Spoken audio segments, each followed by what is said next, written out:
মাথা, my head মানে ম্যামের মাথা, মাই হেড মানে ম্যামের মাথা, মাই হেড মানে কি পড়স? মাই হেড মানে ম্যামের মাথা, মাই হেড মানে আমার মাথা।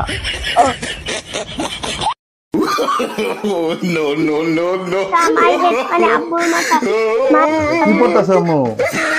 আরে মাই হেড মানে আব্বুর মাথা। কে শিখেছে তোমার এগুলা? আব্বু। মাই হেড মানে আমার মাথা। ও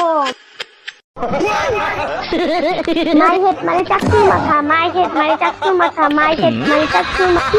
ম্যামে কইলো ম্যামের মাথা, আর আব্বু কইলো আব্বুর মাথা, চাকরি কইলো চাকরির মাথা। ও মাই হেড মানে 14 গোষ্ঠীর মাথা, মাই হেড মানে 14 গোষ্ঠীর মাথা, মাই হেড মানে 14 গোষ্ঠী, মাই হেড মানে তোরে না শিখে দিয়ে গেলাম মাই হেড মানে আমার মাথা, তুই 14 গোষ্ঠীর মাথা বলতেছিস কেন? সবাই কইতাছে এদিকে সবাই দাম কইতেছি মাই হেড মানে 14 গোষ্ঠীর আরে বোকা, 14 গোষ্ঠীর মাথা না, মাই হেড মানে আমার মাথা। মাই হেড, মাই মানে আমার, মাই তো আমার, হেড মানে মাথা, মানে কি আমার মাথা, মানে তুমি করতেছো মাই হেড তোমার মাথা, বুঝছো বোকা? ও মাই হেড মানে আমার মাথা, মাই হেড মানে আমার মাথা।